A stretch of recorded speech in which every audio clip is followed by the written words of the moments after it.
Greg Panora made a good post about, the genetic freaks are the genetic freaks. People get upset about how, oh, this NFL player over here eat nothing but McDonald's and, these fried chicken sandwiches. And, I'm sure you guys know Ronnie Coleman was huge and jacked eating KFC. And, you know, um, Chad Ochocinco, previously Chad Johnson, eats a diet of McDonald's, and Ryan Lochte eats McDonald's all the time. Usain Bolt eats chicken McNuggets. People freak out over this stuff. Listen, the genetic freaks are the genetic freaks. Like they can do whatever they want, and they're still better than you. It's just like I don't mean that in like they're better than you as a person. I mean better than you as far as being an athlete, right? Um, you look at some of the training that these guys do. It's stupid. It's stupid. This doesn't make you a better football player. There's a certain player that I know of who does Pilates, and he would still run circles around you. Okay, uh, there are players who train stupid, and it doesn't matter because they are genetic freaks. So they're great at basketball, or they're great at baseball, or whatever. And I've shared this story before. I told you guys how, a certain major league pitcher. I was working with him, and I commented to him how it was interesting to me because he comes in and he trains his ass off, and I was like, I don't see anyone else doing that. Like, you're the only one on the team who comes in and trains hard. And I was like, where are the rest of the team? Like, where is everyone? And he's like, Chad, you just don't get it. I was like, what? And he's like, I train because I have to train. Like, if I didn't work my ass off, I wouldn't have made the team. I was like, okay, well, where is everyone else? And he's like, yeah, you just don't get it. These guys roll out of bed and they throw 90. They don't need to work out. They are naturally gifted. They roll out of bed and throw 90. So, you've heard these stories. People say things like, oh, well, Usain Bolt is lazy. And it's like, is he actually lazy? Or does he do what he needs to do to be the best, and he doesn't need more than that? In fact, actually, if he did more, maybe it would make him worse. Um, you look at some of these guys, their diet is abysmal. And it's like, well, they probably have really great genetic gifts for things like insulin sensitivity. They're just better at nutrient partitioning. Okay? It's just the way it is. And so I'll use myself as an example here. Okay? Look at me. I have to work my ass off to be very average. Well, I'm ApoE4E4, and I have no working copies of Actin 3, and I have very tiny little bones. My wrists are 6 inches around. I have tiny little bones. This is not a good bone structure for lifting heavy weights. If anything, actually, if I was smart, I would have taken up endurance sports. No copies of Actin 3, ApoE4E4, tiny little bones, small bone structure. Yeah, if I was smart and playing to my strengths, I would have stuck with endurance sports. I did fine at endurance sports. The catch to this is that I enjoy lifting weights. So I enjoy doing something that I'm not naturally gifted at. I'm enjoying something that I have to work really hard at because I'm not genetically inclined to be good at it. Okay. And even then, I wasn't that great at endurance sports either. Like it's not like I would be a world record holder or winning the Ironman or something. Okay. The point that I'm making here is that the genetic freaks, okay, if a genetic freak did the things that I do, they would probably be even freakier. All right. As my wife will gladly tell you, I sleep 10 to 11 hours a day. Like I sleep and then I also take a nap during the day. And, I eat somewhere around 4,200 calories a day of meat and rice and vegetables. I'm not eating McDonald's. I'm not eating junk food. Okay. Meat, rice, and vegetables.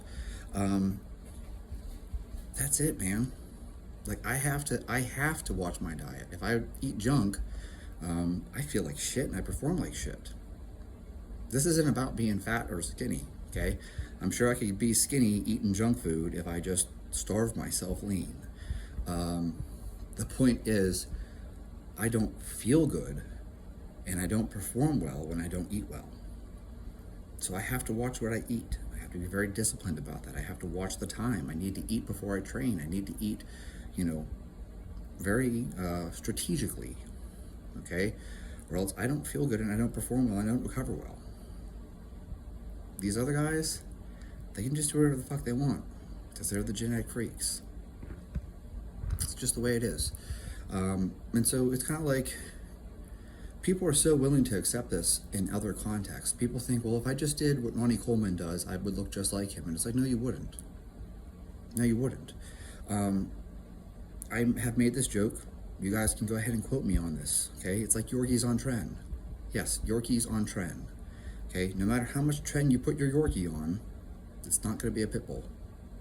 So you got your little Yorkie poo or your little Yorkie, and you put it on tren, it's still not a pit bull, okay? Henk Kruijenhof said it very well. You can't turn a donkey into a racehorse, all right? There's nothing I'm going to do to my little Beagle Lab mix that's going to turn him into a greyhound. Similarly, he's not going to become a Newfoundland, okay? I had a Newfoundland, and there's nothing I was ever going to do to my Newfoundland that would have turned her into a greyhound or a pit bull or something else. She was just a big, strong giant. Genetically, big, strong dog. She's over 6 feet tall when she stood on her hind legs. She weighed over 165 pounds. It's a big dog, all right? That's genetics. Like, there's nothing I could do differently in their diets either. You know, Hurricane, my Beagle Lab mix, eats the same diet that Zoso ate. It's, you know, meat and vegetables, a little bit of Greek yogurt for some fermented, you know, get that good probiotic in there and stuff like that. And hey,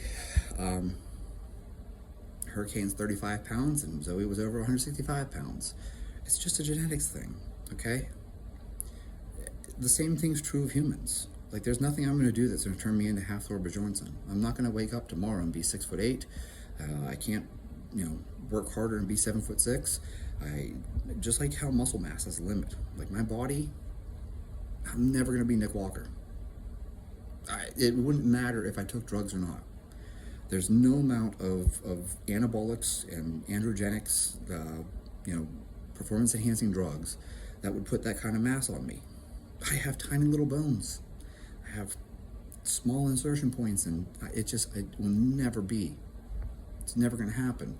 There's nothing I could do that would change that. And so, you know, you just have to accept these things. I know, I say that I always want to provide you with something in these videos that's actionable. And my actionable advice here is to stop comparing yourself to the genetic freaks. Don't try to copy the genetic freaks, okay? Brian Clay can do a massive amount of volume. You can't. Don't copy his training program. It'll break you. Same thing's true of, you know, if you look at a lot of these different guys, like, don't copy their training. It'll break you, okay? Accentuated eccentric loading. It makes the best even better. And if you're not one of those guys, it'll break you. You know, doing triphasic.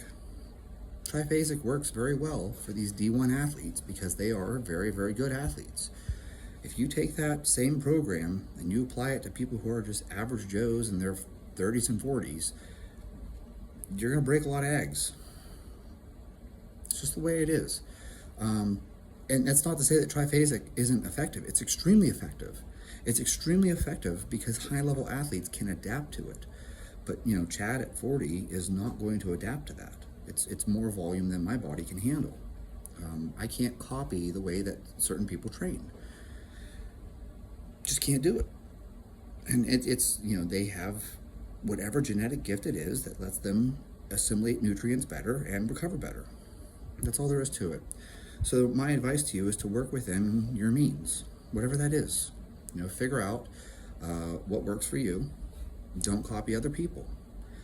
Don't copy me. Like, especially don't copy me, okay? You need to figure out what works for you. Like, if you copy my programs, probably break you. But quite frankly, I can handle a huge amount of volume because of that endurance sort of predisposition, okay? Volume doesn't bother me. 100 miles a week, 60 miles a week of swimming, yeah, it doesn't break me. I did 1,000 push-ups a day, every day. Never sore. Just wasn't an issue. I can handle a lot of volume, okay? Maybe you can't. Maybe you have 2 working copies of Actin 3, in which case volume is not your friend. Like, you can't just take the same thing and apply it to every single person. Plus, your training history. Like, when did you start training? How long have you been training? What training background do you have? Did you run track or did you run cross country? Were you a weightlifter? Were you a football player? Or were you a soccer player? These things matter. Did you do long distance skiing? These things make a difference. It changes things. And that's going to alter how you respond to training. So you have to think about those factors and use them to your advantage. They're never a disadvantage if you can look at them from the right angle. So, for me, I know that I can handle large amounts of volume. Very high intensity breaks me. So I stick with volume. You might be different, and if you find that volume breaks you, then maybe intensity is your friend. And that's all there is to this. It's just about figuring out what works for you. Don't copy the freaks.